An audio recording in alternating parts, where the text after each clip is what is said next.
കൊടുക്ക് കൊടുക്ക്. Hello guys, അപ്പോൾ നമ്മുടെ നൂൽപ്പുഴ വിശേഷങ്ങൾ തീർന്നിട്ടില്ല. അതേ ബാക്കിയായിട്ട് ഞാൻ വീണ്ടും വന്നിരിക്കുകയാണ്. അപ്പോൾ അട്ടേനെയൊക്കെ നമ്മൾ കണ്ടിട്ടുണ്ടായിരുന്നു. അത് കഴിഞ്ഞ് നമ്മൾ വീട്ടിൽ പോയപ്പം അവിടെ ഒരു എയർ ഗൺ ഇരിക്കുന്നുണ്ട് കേട്ടോ. അപ്പോൾ എയർ ഗണ്ണ് ആദ്യമായിട്ടാണ് കാണുന്നത്. അപ്പോൾ എല്ലാവരും അതൊക്കെ എടുത്ത് നോക്കി. അതിനകത്ത് എങ്ങനെയാണ് ഉണ്ട ഇടുന്നത് എന്നൊന്നും ആർക്കും അറിയില്ലായിരുന്നു. അങ്ങനത്തെ അമ്മമ്മ കാണിച്ചു തന്നിട്ടുണ്ടായിരുന്നു. പക്ഷെ എന്നാലും അതിനകത്ത് നമ്മളൊന്നും ചെയ്യാനൊന്നും പോകുന്നില്ല. വെറുതെ എടുക്കുക, വീഡിയോ എടുക്കുക, ഫോട്ടോ എടുക്കുക, ഇതൊക്കെയായിരുന്നു കേട്ടോ മെയിൻ പരിപാടി. പിന്നെ ഉന്നം വെച്ച് പിടിക്കുന്ന പരിപാടികൾ വേറെ ഉണ്ടായിരുന്നു. പക്ഷേ ആർക്കും ഉദ്ദേശിച്ച സ്ഥലത്തേക്ക് അതങ്ങോട്ട് ഷൂട്ട് ചെയ്യാൻ പറ്റിയിട്ടുണ്ടായിരുന്നില്ല.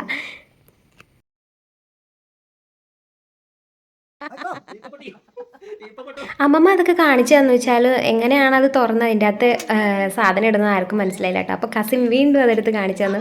അങ്ങനെ ചേട്ടായിനോട് അവിടെ ഒരു ചാമ്പങ്ങ മരം നിൽക്കുന്നുണ്ട്, അതിൻ്റെ അകത്ത് ഒരു ചാമ്പങ്ങയിലെങ്കിലും കൊള്ളിക്കാൻ വേണ്ടി പറയുകയാണ്. പക്ഷേ ആർക്കും സാധിച്ചില്ല കേട്ടോ.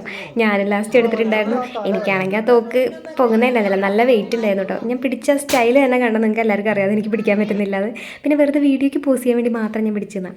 അപ്പോൾ അത് കഴിഞ്ഞപ്പോൾ നമ്മൾ ചെട്ടിയാലത്തൂർ എന്ന് പറഞ്ഞ സ്ഥലത്തേക്ക് പോയി. അപ്പോൾ കാടിൻ്റെ ഉൾവശത്തേക്കാണ് കേട്ടോ ഈ പോയിക്കൊണ്ടിരിക്കുന്നത്. ഈ പോകുന്ന വഴിക്കൊക്കെ പുലിയും ആന ഇതിനൊക്കെ കാണാൻ പറ്റുമെന്നാണ് പറഞ്ഞത്. പക്ഷേ പോകുന്ന ടൈമിൽ ഞങ്ങൾ ഒന്നിനെയും കണ്ടിട്ടുണ്ടായിരുന്നില്ല. ഏകദേശം ഒരു ഉച്ച സമയത്താണ് പോയിട്ടുണ്ടായിരുന്നത്. പക്ഷേ തിരിച്ച് വരുമ്പോൾ ഞങ്ങൾ മാനിനെ കണ്ടിട്ടുണ്ടായിരുന്നു. അപ്പോൾ അതിൻ്റെ വീഡിയോ ലാസ്റ്റ് ഉണ്ട് കേട്ടോ, എല്ലാവരും മറക്കാതെ കാണണം. ഇവിടേക്ക് വണ്ടികളൊന്നും അങ്ങനെ ഉണ്ടാവില്ല, എപ്പോഴെങ്കിലും ജീപ്പൊക്കെ ഉള്ളൂ വരിക എന്നാണ് പറഞ്ഞത്. ആ ടൈമിൽ പോകാൻ വേണ്ടിയിട്ടാണ് അവിടെ ആൾക്കാരിരിക്കുന്നത് കേട്ടോ.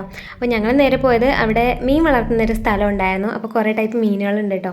ആ മീൻ വളർത്തുന്ന സ്ഥലത്തേക്ക് കാണാൻ വേണ്ടിയിട്ട് പോവുകയാണ്. അപ്പം അവിടെ ഉണ്ടായിരുന്ന ഒരു ഓഫീസ് എന്നൊക്കെ വേണമെങ്കിൽ പറയാം, അതാണത്.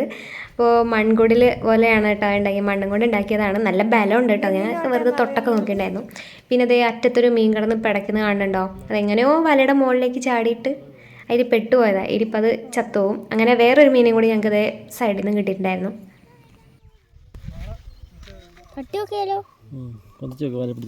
ഇങ്ങോട്ട് പിടിച്ചോക്ക്.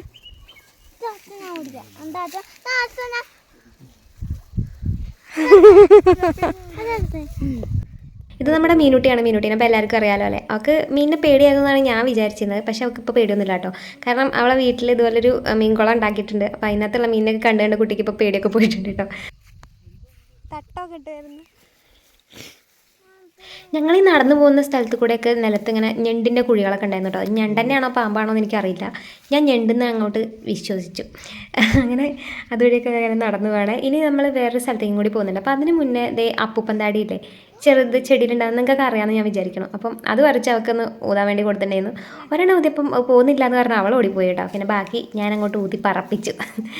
അത് കഴിഞ്ഞ് പിന്നെ ദേ മീൻകുളത്തിൻ്റെ ഇങ്ങേ സൈഡുണ്ട്, നമ്മൾ ആ ഒരു വീട് പോലെ കണ്ടില്ലേ, അപ്പോൾ അതിൻ്റെ ഇപ്പുറത്തെ ഒരു വഴിയും കൂടി ഉണ്ട്. അപ്പം അവിടേക്ക് പോവുകയാണ്. സത്യം പറഞ്ഞാൽ അവിടെ ഫുള്ള് കാടായിരുന്നു. പോകാൻ നല്ല പേടിയുണ്ടായിരുന്നു. കാരണം ഞങ്ങൾ വരുന്ന ടൈമിൽ പറഞ്ഞിട്ടുണ്ടായിരുന്നു ഞങ്ങൾ വരുന്നതിന് മുന്നേ ഒരു ആനക്കൂട്ടനെ കൂടെ പോയിട്ടുണ്ടായിരുന്നു എന്നുള്ളത്. അപ്പോൾ ഇനി എങ്ങാനും ആനയോ കടുവയോ പുലിയോ ഇതിൻ്റെ ഈ കാടിൻ്റെ ഇടയിൽ ഉണ്ടെങ്കിലോ എന്ന് എനിക്കൊരു പേടിയുണ്ടായിരുന്നു കേട്ടോ. അങ്ങനെ പേടിച്ച് നിൽക്കുമ്പം പെട്ടെന്ന് വെള്ളത്തിൻ്റെ അടിയിൽ നിന്ന് സൗണ്ട് വന്നു. സംഭവം വലിയൊരു മീൻ മറിഞ്ഞതാണ്. പക്ഷെ എനിക്ക് പേടിയായി, ഞാനോടി. അങ്ങനെ മീനിനെയൊക്കെ കണ്ട് ഞങ്ങളിത് തിരിച്ച് വീട്ടിലേക്ക് തന്നെ പോവാണ്. ഞങ്ങൾ വരുമ്പോഴേക്കും ഇവിടെ എല്ലാവരും സീറ്റിംഗ് ആയിട്ടുണ്ട് കേട്ടോ. അവരിങ്ങനെ കഥയും പറഞ്ഞിരിക്കുകയായിരുന്നു.